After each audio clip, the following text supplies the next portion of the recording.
559-9142-8674.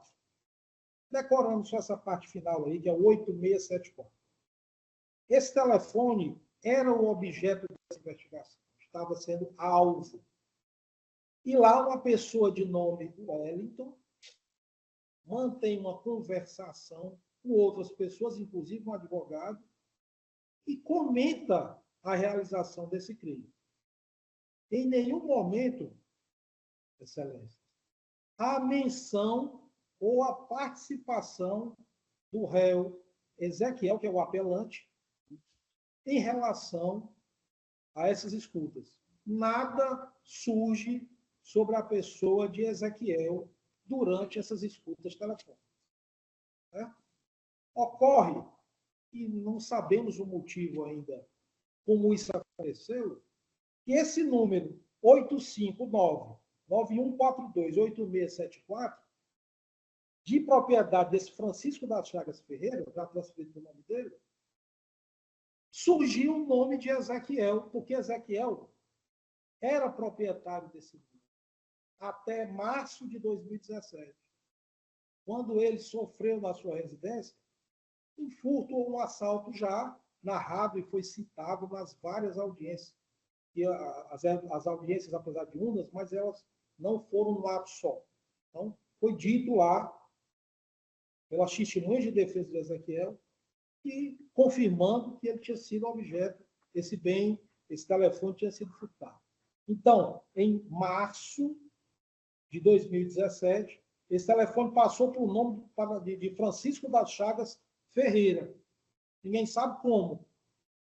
E o crime foi perpetrado em dezembro de 2017. Então, daí, ninguém sabe por qual cargas d'água, desculpa a expressão, talvez por o telefone ter sido de Ezequiel, alguém, por erro, por equívoco, constou também o nome de Ezequiel. Tá?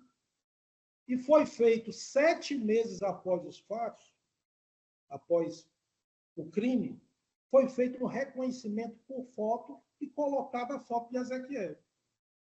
E a vítima, uma das vítimas, reconheceu Ezequiel como tivesse praticado esse crime. Tá? Então, todo o cerne da questão, Ezequiel surgiu nesse processo dessa forma. Quer dizer, era uma operação, não era contra ele, era contra esse Francisco das Chagas, que nem réu virou nesse processo, não é réu, certo?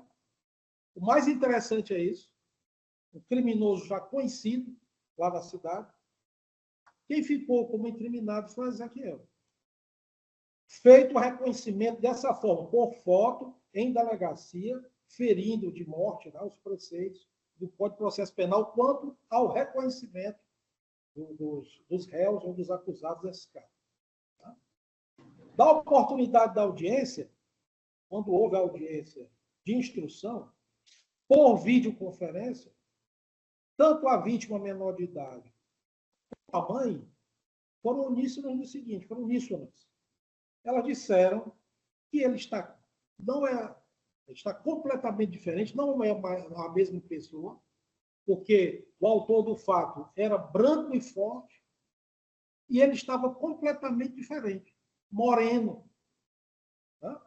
Moreno e com uma compleição diferente. Eu falo isso porque eu participei da audiência.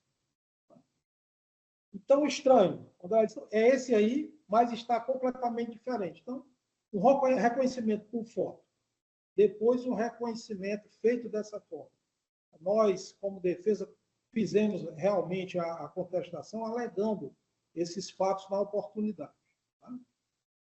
Quando agora o réu foi condenado, tá, por esse reconhecimento, e nós conseguimos, a defesa conseguiu, através de demonstração, verificando o relatório da Operação Benguê, tá, que a única vinculação que existia era esse telefone, 859-92-8674, certo? Ele, o nome de Ezequiel não era para constar, não tem nada a ver. Chegaram a Ezequiel, quando, na verdade, o réu era Francisco das Chagas Ferreira. Pode ser verificado isso realmente nas peças que existem processuais. Eu fiz aqui umas anotações rápidas para Vossas Excelências. A gente pede, né, que seja realmente absolvido pela nulidade da prova, né, porque a suposta ligação do apelante Ezequiel Franco de Araújo Neto, com os fatos investigados, seria em virtude de um telefone, 99142-8674. Conforme se verifica em folha 7684, que é justamente o relatório da Operação Banguê, estava concentrada na interceptação telefônica do número 859-9142-8674. Esse número é o número mais importante. Por quê? Porque era o objeto, era o alvo da Operação Banguê. Nesse relatório, consta lá, desde 10/3/2017, esse telefone registrado no nome de Francisco das Chagas Ferreira. Relatório constante em folhas 84. Então, está provado, mais que provado, que há um erro judicial, houve um erro ao colocar a pessoa de Ezequiel dentro, que a única fato que o vinculava seria que esse número, 859-9142-8674, foi que entrou em contato, no momento do crime, com a pessoa de nome Wellington, que foi o mesmo interceptado também nas conversas lá da Operação Banguê. Quanto a essa questão do reconhecimento, nós também fizemos como defesa toda a explanação que não poderia valer um reconhecimento 7 meses após os fatos, da forma por fotos e depois na audiência feito daquela forma. Então, Excelências, pela segurança jurídica, pelo princípio, pelo menos do indúbio pro réu, nós estamos diante, pelo menos na interpretação da defesa, desde o primeiro momento que nós tivemos contato com o senhor Ezequiel, que é um trabalhador que antes desses fatos nunca tinha cometido nenhum crime. E com certeza ele não cometeu esse, e após esses fatos jamais cometeu qualquer outro crime, que as testemunhas de defesa foram unânimes em falar que esse rapaz trabalha com o pai num abatedouro de frango de madrugada, e durante o dia após esse trabalho ainda trabalha no apocalipse, que ele é uma pessoa de bem, trabalhadora, e que não teria sequer condições de participar do assalto no horário que foi declinado, porque é o horário de trabalho dele. Não tem álibi, porque como é que você vai ter um álibi, um fato que só foi repercutir na vida privada dele, porque ele foi preso preventivamente.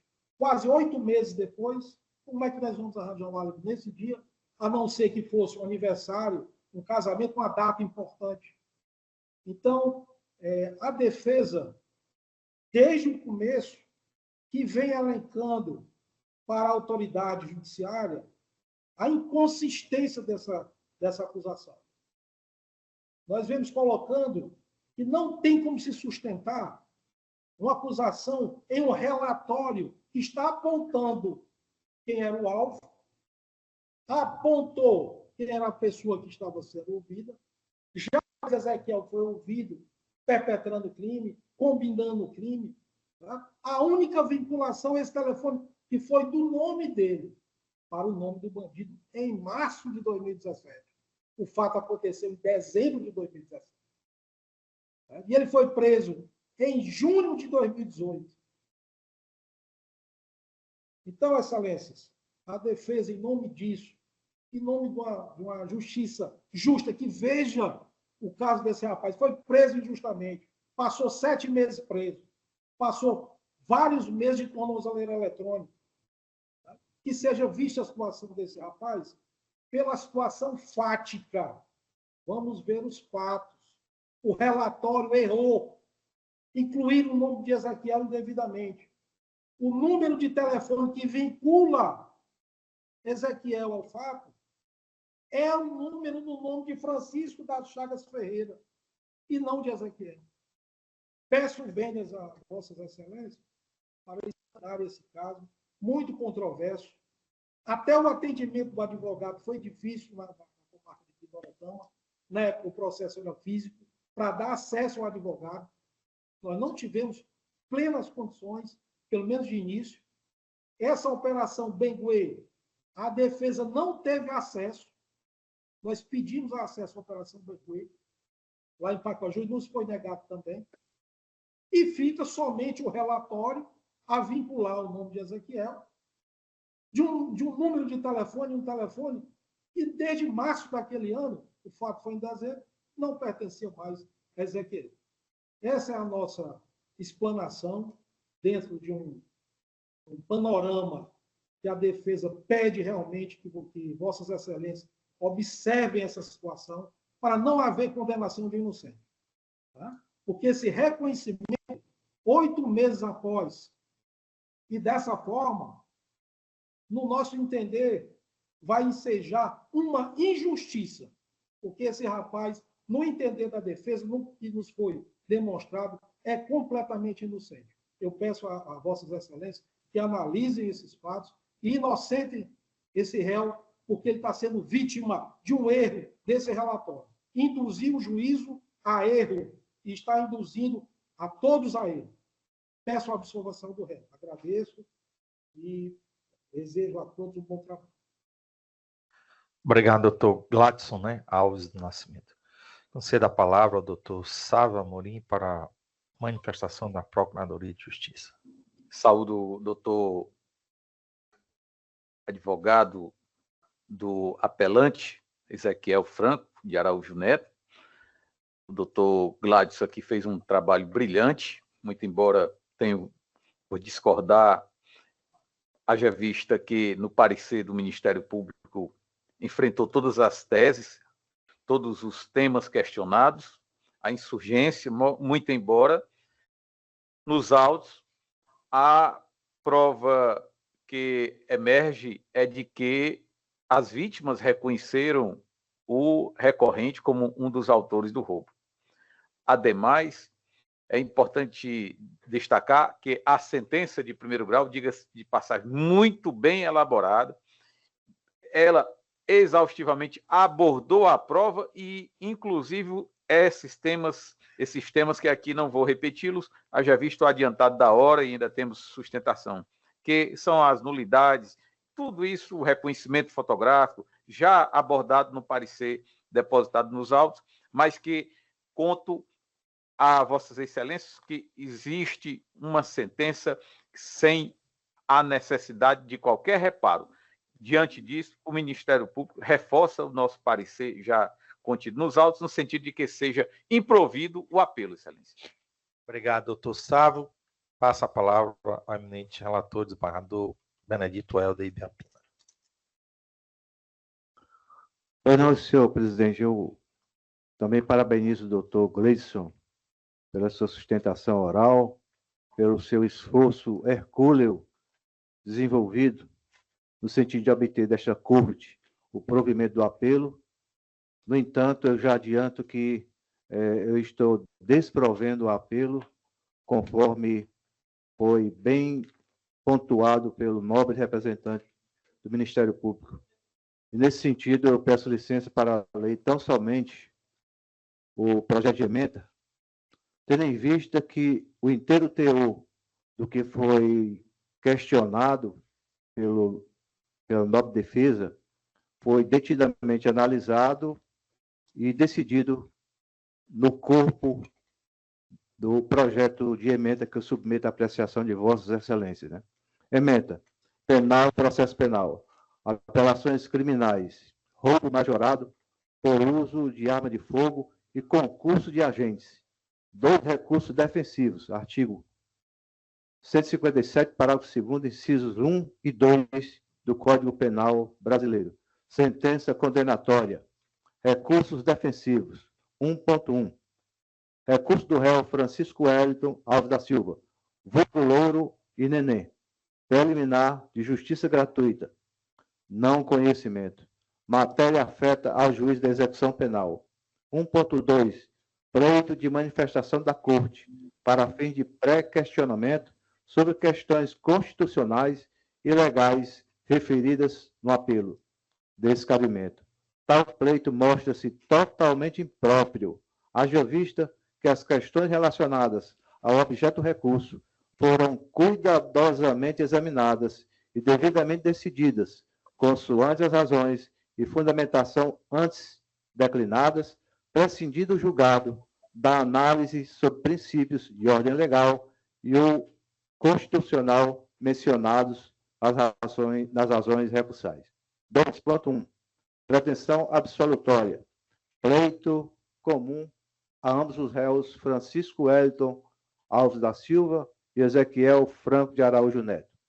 Tese de negativo de autoria e fragilidade do arcabouço probatório. Descabimento. Materialidade e autoria comprovada nos autos. Depoimento firme e coerente prestado pela vítima, que, em juízo, detalhou toda a sequência fática. Palavra da vítima, que tem especial relevância em crimes contra o patrimônio. Precedentes. Prova suficiente de autoria e materialidade delitiva. Condenação baseada em outros elementos probantes. Relatório de inteligência produzido pela Polícia Civil no bojo da Operação Banguê, que demonstra a dinâmica criminosa. Inexistência de prova capaz de gerar dúvida razoável. Delito configurado. Acervo probatório que autoriza a condenação. 2.2. Dosimetria da pena. Pleito subsidiário. Pedido de redução do quanto arbitrado, supostamente exacerbado. Inocorrência. Dosimetria da pena escorreita, realizada de acordo com princípios da individualização da pena e proporcionalidade. Critério dosimétrico amplamente utilizado na doutrina. 3. Recurso do recorrente Ezequiel Franco de Araújo Neto. 3.1. Preliminar. Arguição de nulidade da sentença por suposto não enfrentamento das teses defensivas.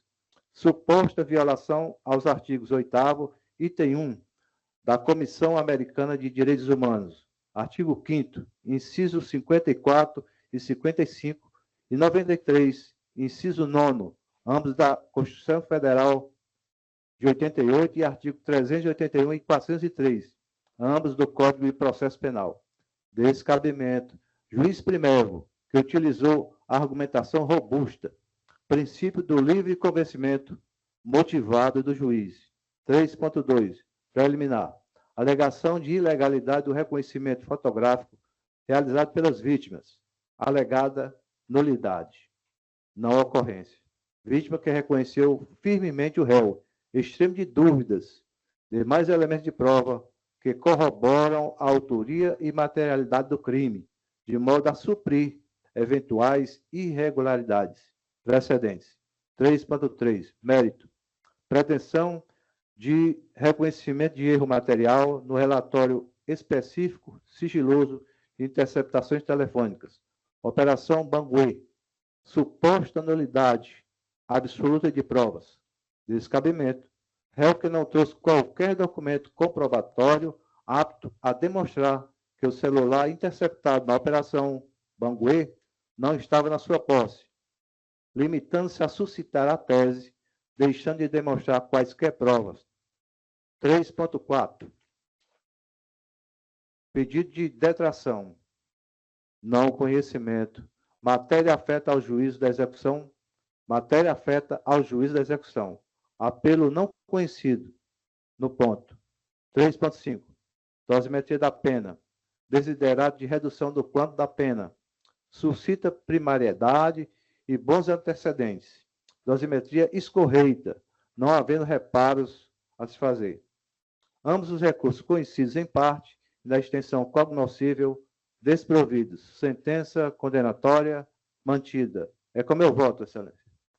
Obrigado, desembargador Benedito Helder. Formam a trinca julgadora, além do relator, desembargador Sérgio, desembargadora Ilna, nessa ordem. Como vota, desembargador Sérgio Parente? Pois não, o presidente mantém o voto proferido acompanhando o relator. Obrigado, desembargador Sérgio. Como vota, desembargadora Ilna de Castro? Obrigado, presidente. Acompanho o relator integralmente. Obrigado, desembargadora Ilna. Proclamo o resultado. A turma, por unanimidade, resolve conhecer parcialmente do recurso e desprovê-lo na parte conhecida. Doutor Gladson Alves Nascimento, parabéns e obrigado por sua participação na sessão. O item 13, eu só preciso da confirmação da doutora Cíntia Manuela Daniel Alves, que formalizou o pedido de desistência da sustentação. Confirma, doutora Cíntia? Sim, Excelência, que eu tive um problema pessoal e eu estou dirigindo agora, não tem como fazer a sustentação, vou ficar escutando só a decisão. Agradeço e peço desculpas. Não, que é isso. Então, por essa razão, proclamo o resultado. Precisa não. Já volta para o geral, não? Quer ouvir? Então pronto. Então, conceda a palavra ao relator, desembargador Benedito Helder, para a leitura do projeto de emenda. Pois não. Emenda penal e processo penal. Apelação criminal ao vencídio qualificado. Artigo 121, parágrafo 2º, incisos 2 e 4, combinado com o artigo 14 do Código Penal Brasileiro e artigo 288, parágrafo único, ambos do Código Penal Brasileiro, e artigo 16, parágrafo único, inciso 4, da Lei nº 10.826, de 2003, combinado com o artigo 2º, inciso 2, da Lei nº 8.072, de 90. Sentença condenatória. Recurso da defesa.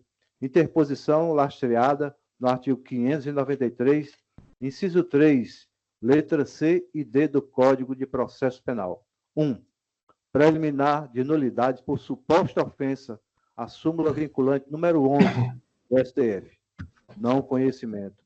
Recorrente deveria ter interposto o recurso com amparo também no artigo 593, inciso 3, a linha A do Código de Processo Penal. Entretanto, ex officio, procede-se a análise da alegada nulidade. Inocorrência.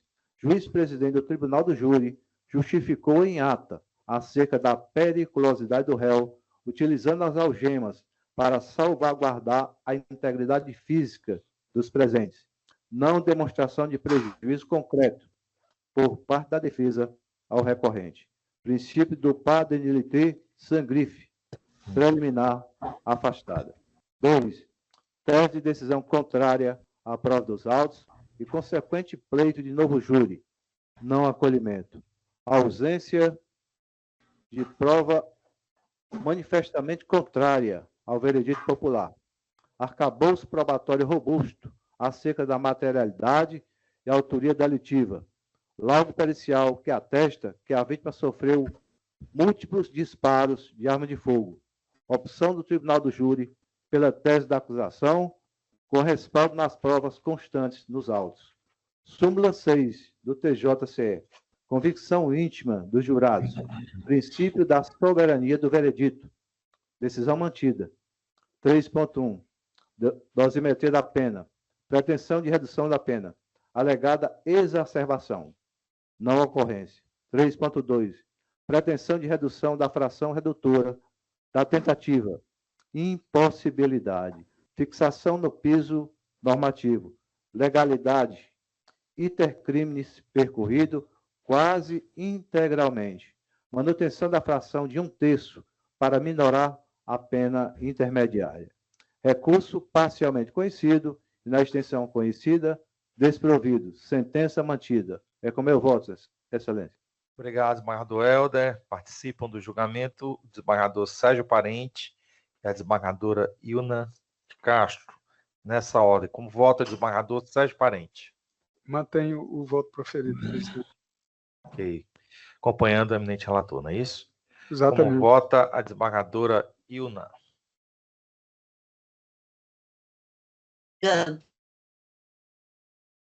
Pois não, desembargadora. Acompanho o relator integralmente. Obrigado, desembargadora. Proclamo o resultado. A turma, por unanimidade, resolve conhecer parcialmente do recurso e desprovê-lo na parte cognoscível. Doutora Cíntia, obrigado por sua participação e com este julgamento nós encerramos a lista das sustentações orais, anunciando que nesta sessão foram julgados, apreciados 182 processos. Há uma questão administrativa aqui que eu quero submeter à apreciação dos eminentes desembargadores e desembargadoras, que se trata da proposta da Secretaria de antecipar, como se trata, dia 19 de março é um feriado, nós estamos sugerindo a análise de Vossas Excelências que esta sessão nessa semana seja realizada no dia 17 de março, a partir das 14 horas. Porque março nós teremos aí praticamente só os dias,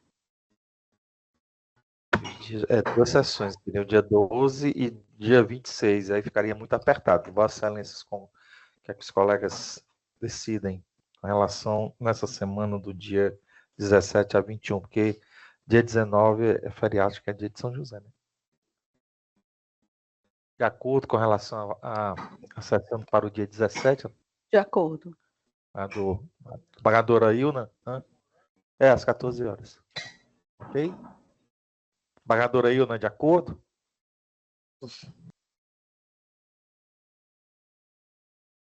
Não. É dia 12 e 26. Desembargadora Ilna, de acordo com a proposta? Acordo. Hoje. Então, formalizada, confirmada a sessão para o dia 17 de março. Algum registro, colegas? A se fazer? Desembargadora Ângela, não? Desembargador Benedito? Desembargador Sérgio? Desembargador eu? Doutor Sábio? Doutor Rogério? Matias? Algum registro? Sem revista. Então, agradecer. Só no dia 19 estarei de plantão na Defensoria de Segundo Grau. Tudo. Acontece, né, doutor? Acontece. Não será feriado para mim, não. Bom descanso a todos. Tá bom, então declaro encerrada a presente sessão.